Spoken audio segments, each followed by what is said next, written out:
Shalom, saudara yang terkasih dalam Tuhan kita Yesus Kristus. Bagaimana kabar hari ini? Kiranya kasih Tuhan senantiasa dilimpahkan bagi kehidupan kita sekalian. Saya percaya bahwa semua pasti diberkati oleh Tuhan dimanapun kita berada. Saya yakin dan percaya kasih Tuhan senantiasa dilimpahkan bagi kita sekalian. Amin, saudara-saudara. Saudara-saudara yang terkasih dalam Tuhan kita Yesus Kristus, pada kesempatan yang berbahagia ini, saya akan mengajak kita bersama-sama belajar tentang kebenaran firman Tuhan, yaitu terkait dengan karunia bahasa roh.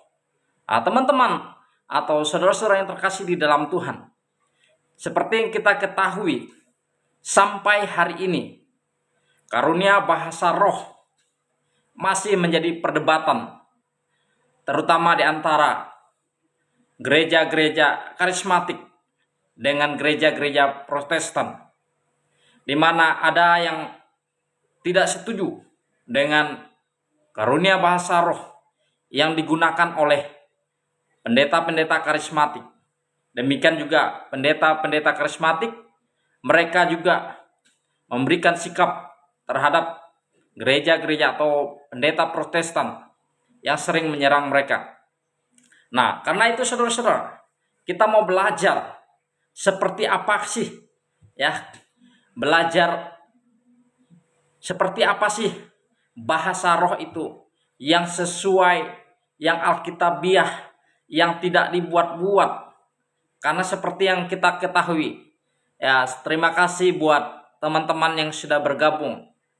Hari ini kita mau sama-sama belajar bahasa roh sesuai dengan kitab suci, bukan yang diajarkan oleh pendeta-pendeta. Karena seringkali kita mendengar, atau bahkan di dalam KKR saya sering mendengar pendeta mengajak jemaat berbahasa roh, mengajak mengikuti apa yang dia katakan. Tetapi perlu kita ketahui bahwa bahasa roh itu tidak diajarkan. Bahasa roh itu karunia dari Allah, karunia dari Tuhan. Artinya pemberian dari Tuhan. Nah, banyakkan yang kita dengar teman-teman disampaikan oleh pendeta-pendeta karismatik pada umumnya. Dan saya juga sering mendengarkan. Salah satu kata yang sering diucapkan, yang mereka yakini itu adalah bahasa roh, bahasa yang berasal dari Tuhan, yaitu salah satunya sikirararabaraba atau silabalabalaba dan sebagainya. Nah, saya tidak mau mengatakan ini sesat, karena bahaya sekali kalau kita tidak mengetahui sesuatu yang tidak kita ketahui, lalu kita mengatakan itu sesat. Itu bahaya. Jangan sampai nanti kita dikira menghujat Roh Kudus. Nah, oleh sebab itu saya mau mengajak kita belajar bersama-sama seperti apa sih bahasa roh itu yang sesuai dengan kitab suci atau sesuai dengan Alkitab. Saya mau baca bagi kita semua ya teman-teman ya, yang ada di dalam Kisah Para Rasul itu pasal 2 ya. Ketika tiba hari Pentakosta, semua orang percaya berkumpul di satu tempat. Jadi pada waktu itu, ketika mulainya hari Pentakosta, semua jemaat berkumpul di satu tempat ya. Tiba-tiba turunlah dari langit suatu bunyi seperti tiupan angin keras yang memenuhi seluruh rumah di mana mereka duduk.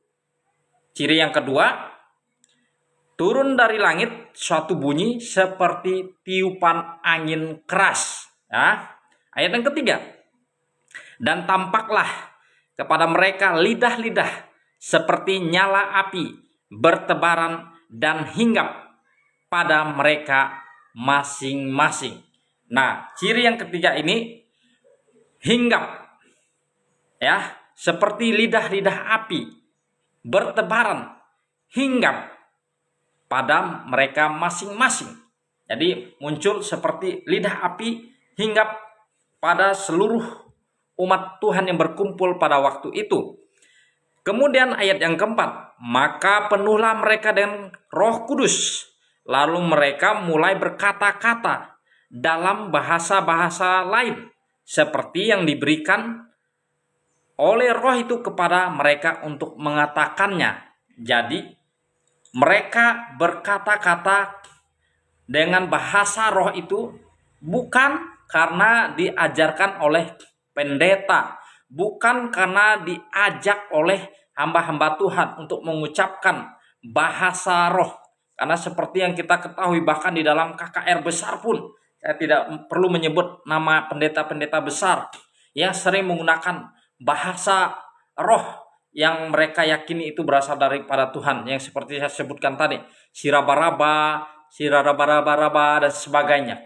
Tetapi bahasa yang mereka gunakan itu semuanya sama. Ya, tetapi kembali kepada mereka masing-masing.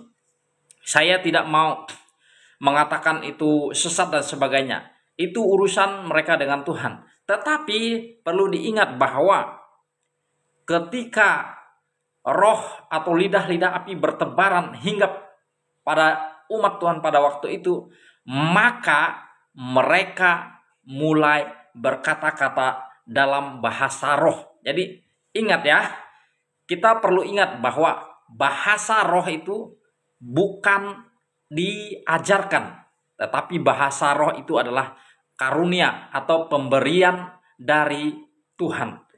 Kemudian saudara-saudara, perlu kita ingat lagi.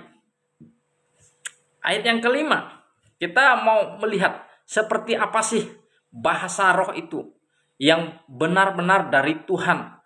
Bukan bahasa yang dibuat-buat berdasarkan logika kita, berdasarkan maunya kita. Tetapi bahasa yang benar-benar dari Tuhan itu seperti apa? Supaya kita paham, supaya kita tidak ikut-ikutan mengikuti orang berbahasa roh, tetapi kita tidak mengerti dan tidak memahaminya. Ayat yang kelima di sana dikatakan, pada waktu itu di Yerusalem diam orang-orang Yahudi yang saleh dari segala bangsa di bawah kolong langit. Nah, pada waktu itu ketika mereka berkumpul di suatu tempat mengucapkan bahasa-bahasa roh yang berasal dari Tuhan, berkumpullah diam orang-orang Yahudi saleh. Artinya orang-orang Yahudi memperhatikan, melihat apa yang dilakukan oleh umat-umat Tuhan pada waktu itu. Ayat yang 6. Ketika turun bunyi itu, berkerumunlah orang banyak. Mereka bingung karena masing-masing mendengar rasul-rasul itu berkata-kata dalam bahasa mereka sendiri. Nah, perlu diingat ya, rasul-rasul itu berkata-kata dalam bahasa mereka sendiri. Bahasa mereka sendiri ini bukan bahasa rasul-rasul, bukan bahasa jemaat Tuhan, tetapi mereka berkata-kata dengan bahasa orang Yahudi ya. Bahasa roh yang mereka gunakan itu, mereka berkata-kata dengan bahasa orang Yahudi ya. Jadi di ayat yang ketujuh lagi, mereka semua tercengang-cengang dan heran, lalu berkata, bukankah mereka semua yang berkata-kata itu orang Galilea? Nah, ini membuat orang-orang Yahudi itu heran, tercengang-cengang, terheran-heran. Karena apa saudara-saudara? Melihat orang-orang Galilea atau rasul-rasul pada waktu itu yang berkumpul menggunakan bahasa roh dengan bahasa Yahudi ya. Di ayat 9 di ayat yang ke-8, bagaimana mungkin kita masing-masing mendengar mereka berkata-kata dalam bahasa kita sendiri? Orang Yahudi heran. Kenapa rasul-rasul itu atau jemaat Tuhan bisa menggunakan bahasa orang Yahudi dalam bahasa roh, ya. Padahal mereka orang Galilea. Dari mana kita tahu bahwa mereka menggunakan bahasa orang Yahudi di ayat yang ke-9? Kita orang Patria, Media, Elam, penduduk Mesopotamia, Yudea, dan Kapadokia, Pontus dan Asia, Frigia dan Pamfilia, Mesir dan daerah-daerah Libya yang berdekatan dengan Kirene, pendatang-pendatang dari Roma, baik orang Yahudi maupun penganut agama Yahudi, orang Kreta dan orang Arab. Kita mendengar mereka berkata-kata dalam bahasa kita sendiri tentang perbuatan-perbuatan besar yang dilakukan oleh Allah. Jadi saudara-saudara, kita harus tahu bahwa bahasa roh itu bukan dikarang-karang, bukan hanya satu bahasa saja seperti yang kita dengar yang sampai hari ini sering diikuti oleh jemaat-jemaat Tuhan yang mereka tidak tahu apa yang mereka ucapkan. Tetapi kita harus bijak, kita harus hati-hati. Jangan sampai kita sebagai orang percaya mau ikut-ikutan mengucapkan kata-kata yang tidak bisa kita pahami. Karena apa saudara-saudara? Bahasa roh itu bukan hanya satu bahasa, tetapi banyak bahasa yang digunakan. Seperti yang digunakan oleh rasul-rasul atau murid-murid Tuhan Yesus ketika mereka dipenuhi oleh Roh Kudus. Mereka menggunakan dengan banyak sekali bahasa orang Yahudi seperti yang saya sebutkan. Ada dari Patria, Media, Elam, Mesopotamia, Kapadokia, Pontus, Asia, dan banyak saudara-saudara. Jadi sudah sangat jelas apakah bahasa yang selama ini digunakan oleh gereja-gereja karismatik atau gereja-gereja Pantekosta itu sesuai dengan kitab suci atau sesuai dengan Alkitab yang dikatakan seperti yang dilakukan oleh murid-murid Tuhan Yesus pada waktu itu.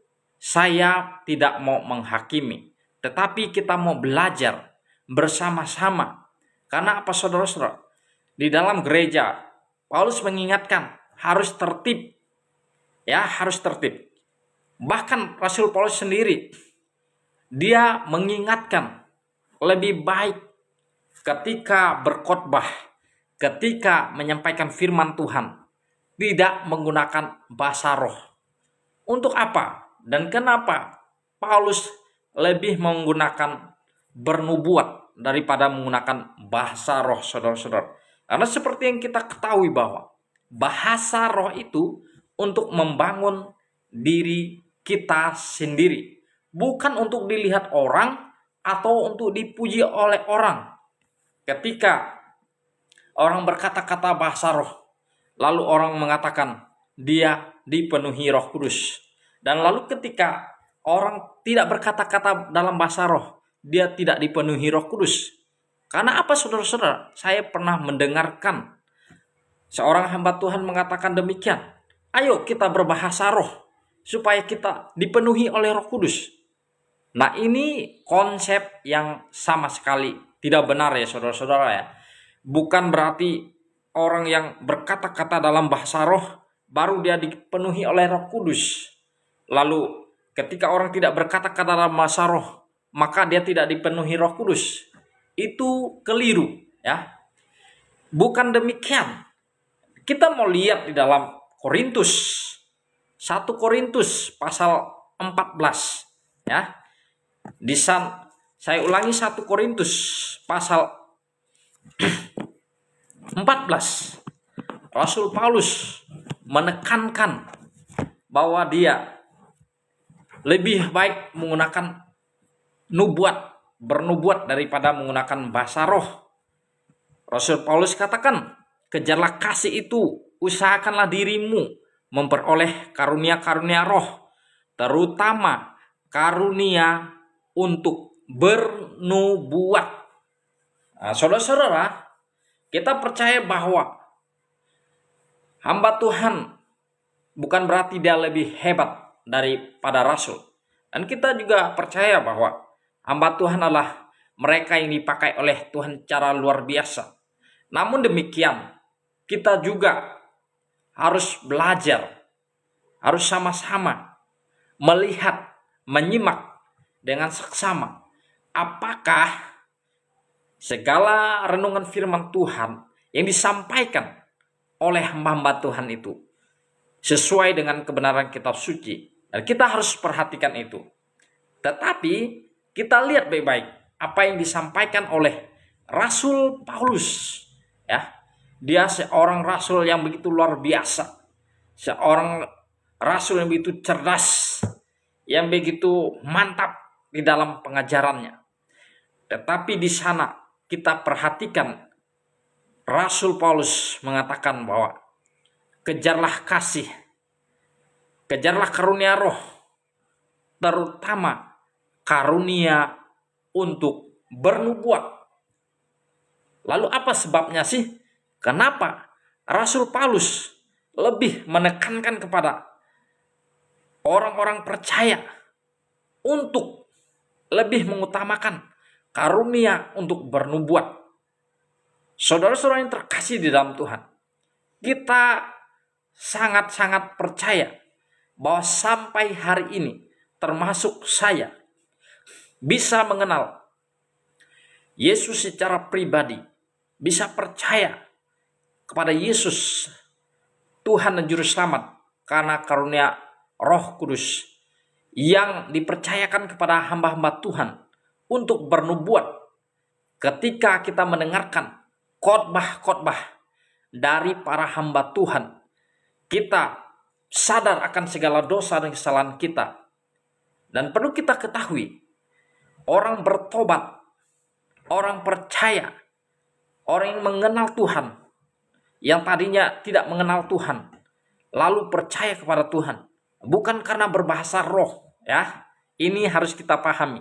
Tetapi orang bisa percaya, bisa bertobat, bisa mengenal Tuhan itu karena orang-orang atau hamba-hamba Tuhan yang bernubuat, menyampaikan kebenaran firman Tuhan, sehingga disadarkan bahwa orang-orang itu harus percaya kepada Tuhan.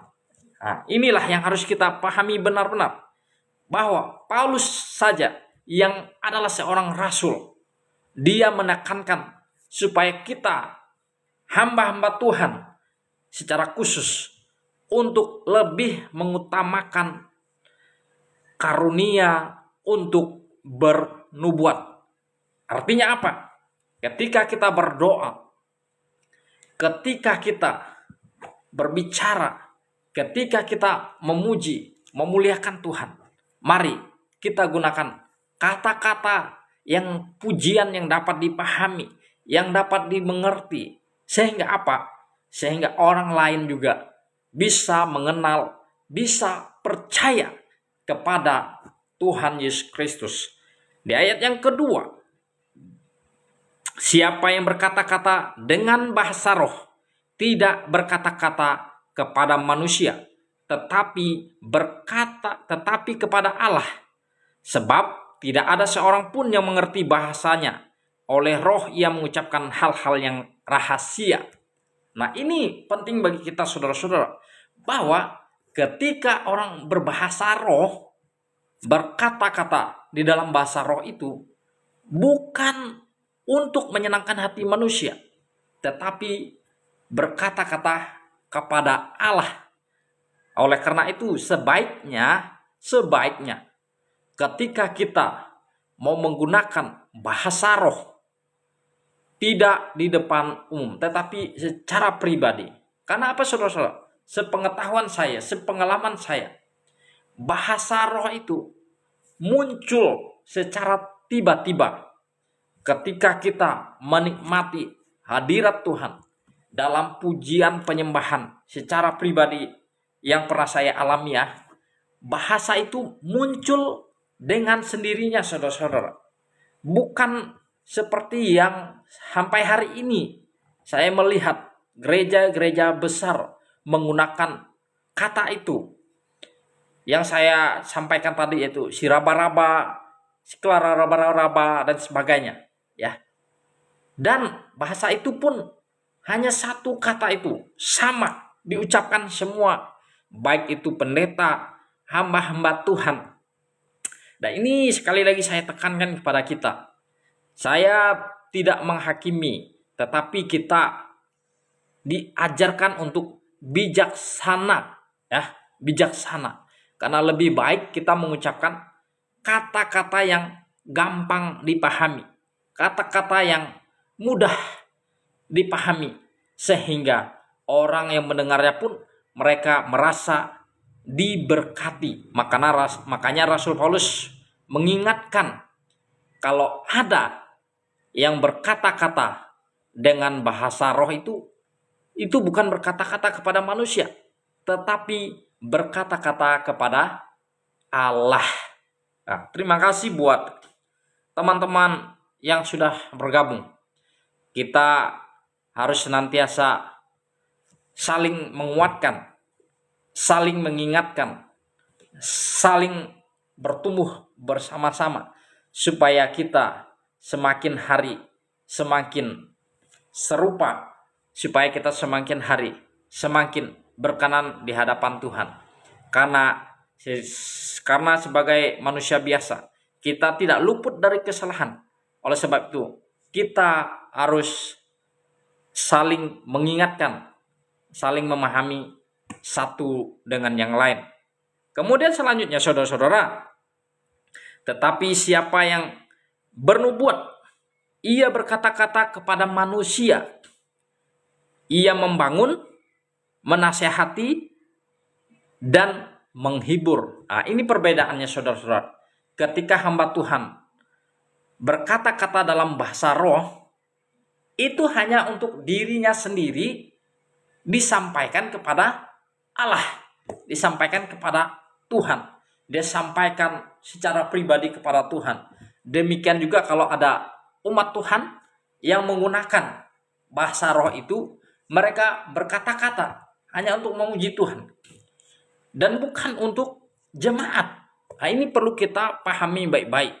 Kalau ada hamba Tuhan yang sedang menyembah memuji Tuhan menggunakan bahasa roh, artinya dia menyampaikan pujian penyembahan hanya kepada Tuhan, baik itu pergumulan dan sebagainya, bukan untuk jemaat.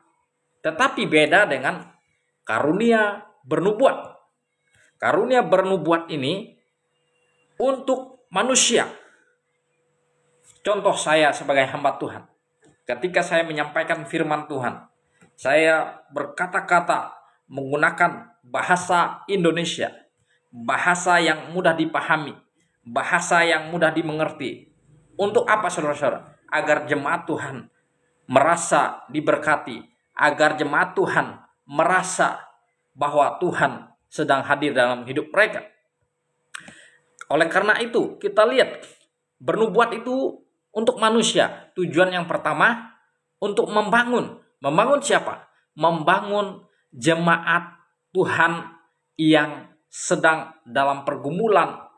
Yang coba bayangkan, saudara-saudara, kalau ada jemaat Tuhan yang mengalami pergumulan berat, lalu saya ingin memberikan penguatan dengan bahasa roh, apakah yang dialami oleh jemaat Tuhan? Tentu dia tidak memahami.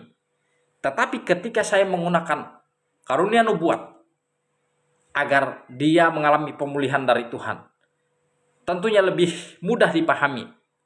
Untuk menasehati, untuk menghibur. Nah, oleh karena itu, saudara-saudara, kita harus dengan bijak menyimak setiap pelajaran, pengajaran, pendidikan yang diajarkan oleh hamba-hamba Tuhan kepada jemaatnya. Kita harus menyimak dengan seksama. Saudara, saya ini adalah seorang Pantekosta juga, ya, seorang gereja karismatik. Tetapi saya mau belajar segala sesuatu berdasarkan firman Tuhan, ya, bukan berdasarkan apa maunya pendeta, apa maunya penginjil, bukan berdasarkan apa yang mereka ngajak kita lalu kita ikut-ikutan saja. Hati-hati saudara-saudara, kita harus belajar baik-baik. Dan sekali lagi, saya juga tidak akan menghakimi bahasa itu dari Tuhan atau bukan. Tetapi kita harus sebagai anak-anak Tuhan harus belajar memahami, belajar mengerti apakah bahasa yang digunakan itu benar-benar dari Tuhan atau bukan. Karena kalau sampai bahasa itu bukan dari Tuhan, maka kita juga akan menanggungnya dalam ketidakpengetahuan kita. Tetapi kalau kita sudah memahami bahasa itu berdasarkan kebenaran Alkitab, maka kita pun mengucapkannya tidak ragu-ragu lagi ya saudara-saudara. Kemudian di ayat yang keempat, siapa yang berkata-kata dengan bahasa roh, ia membangun dirinya sendiri. Siapa yang berkata-kata dengan bahasa roh, membangun dirinya sendiri. Oleh karena itu saudara-saudara, karena saya juga melayani Tuhan, tidak pernah sedikit pun ketika saya berkhotbah atau dalam pujian penyembahan sebelum berkhotbah, saya menggunakan bahasa roh. Kenapa saya lakukan itu saudara-saudara? Karena itu tadi, bahasa roh itu untuk diri kita sendiri, ya, untuk diri kita sendiri, bukan untuk orang lain, ya. Oleh sebab itu, sedangkan karunia bernubuat untuk membangun jemaat, ya. Jadi karunia bernubuat untuk membangun jemaat. Rasul Paulus berkata, aku suka supaya kamu semua berkata-kata dengan bahasa roh, tetapi lebih daripada itu, supaya kamu bernubuat. Sebab orang yang bernubuat lebih berharga daripada orang yang berkata-kata dengan bahasa roh, kecuali kalau ada orang yang menafsirkannya sehingga jemaat Tuhan dibangun. Saudara-saudara, ya terima kasih untuk Gio ya yang memberikan masukan, ya muter-muter dan sebagainya. Terima kasih. Tetapi ini hanyalah masukan bagi kita, pengalaman saya bagaimana kita sebagai orang percaya agar menggunakan bahasa roh itu dengan bijaksana, ya. Banyak hal di dalam 1 Korintus pasal 14 ini.